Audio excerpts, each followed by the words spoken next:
Welcome to my contribution to the evidence synthesis and meta-analysis in ESMARConf2023. My name is Leonie Twente and I'm a linguist. In this video I present a case report of using text mining to support search term selection in the context of a systematic review project in the field of language education. I will first give some background on our project and touch upon the particular challenges that arose during search term selection. Then I will elaborate on how we implemented text mining by using the litsearchr package developed by Eliza Grames. And I will finish with a short discussion of our experience of using litsearchr in systematic reviews in the educational sciences. The context of my presentation is a systematic review project carried out between 2018 and 2022. And the core team consisted of Twente Höfler, Vasylyeva, Tingley Elphick, and me. But of course, over the years, a number of additional people contributed substantially, and they are acknowledged here. To give you some context on the content of our review, it's been shown many times that language and content learning are interdependent. Since the 1990s, there has been a growing interest in and accelerated development of what's commonly called language-sensitive subject teaching approaches. These approaches are a didactic consequence of this knowledge, since they explicitly integrate language learning objectives with content learning objectives, aiming to promote all students' academic outcomes across the curriculum. A wide range of approaches have been developed over the years, and in very different school settings across the world. Despite this popularity, it's unclear whether they are really more effective compared to non-language sensitive teaching approaches, primarily because individual study results are mixed and the diversity of approaches makes it hard to maintain an overview about the evidence available.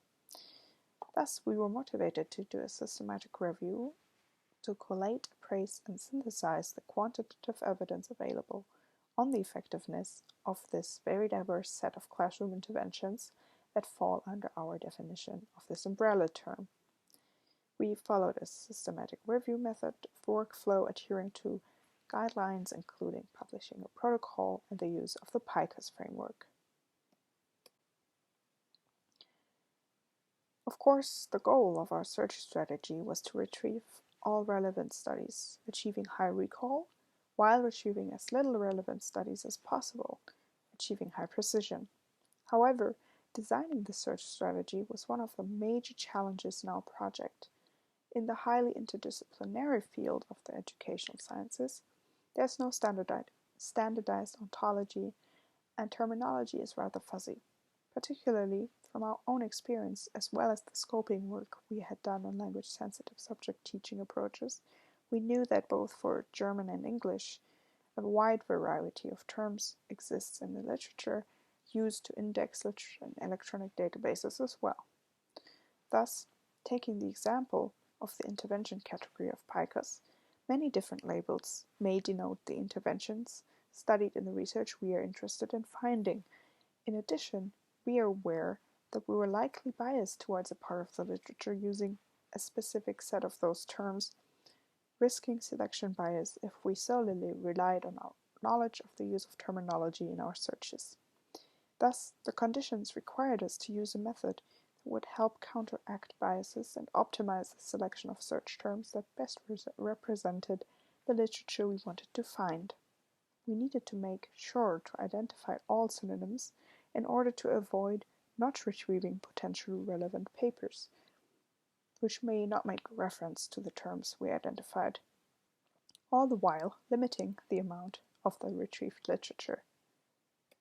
In our quest to optimize search term selection, we found that Eliza Grames had been working on an implementation of an approach optimizing search term selection for systematic reviews in ecology and evolution, and she implemented her solution in the R language, publishing a package called litsearchr.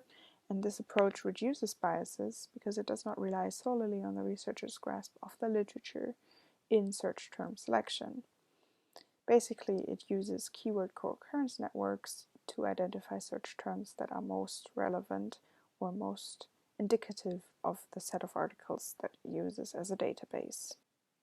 For our project, we decided to use a multi-step procedure using literature as a complement to the other steps of search term selection. We started by collaborating with experts to define initial search terms, and they were used to conduct naive searches in a set of databases, yielding a set of articles as input to the literature workflow, resulting in an output complementing the search terms identified in step 1. And step 3, we used other relevant papers to extract further keywords, resulting in a final database of search terms manually combined into search strategies accustomed for each database that we searched. To go into detail for the second step, our implementation of litsearchr, you can see that our naive searches yielded 2,668 documents for our English databases Scopus and ERIC, and 58 documents for our German database FIS Bildung. On the right-hand side, you can see some terms that were used in order to construct the naive searches.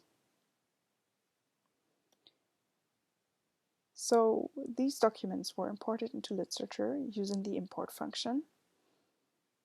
In fact, we had to find a workaround for the FIS Bildung exports because the database export was not compatible with litsearchr. We included both text from title and abstract as well as the tagged keywords in our network creation.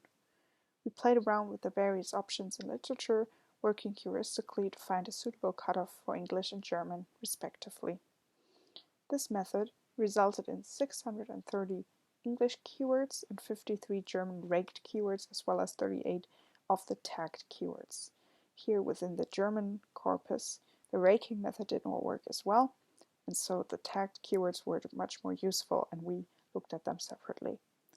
The exported keywords were inspected manually and we selected a subset of them to contribute to our database of keywords, replacing less specific keywords identified by the experts in round 1 or simply adding to the keyword selection. Okay, so what kinds of search terms did we actually identify at each step? I selected here some that are indicative of the kinds of search terms selected for the PICUS intervention category at each step. So at the first step, you can see that we found mainly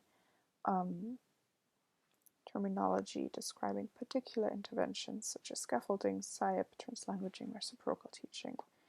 Litsearchr then added some more general engrams such as academic language instruction, language learning while teaching content, which seemed to be very representative of the literature we're looking for. The third step also included many more of those engrams. So what's the takeaway? We found that using text mining in a more general search term selection process helped identify important search terms and reduced risk of bias in searches for systematic reviews in the education sciences. For example, we extended expert-defined simple search terms through automatically identified engrams, which is known to improve precision. In a test we conducted with the ERIC database, we found that indeed for a set of 14 gold standard studies, our optimized search strategy, including the identified search terms from literature, had better precision and recall compared to a search using only controlled vocabulary. The problems we encountered were twofold.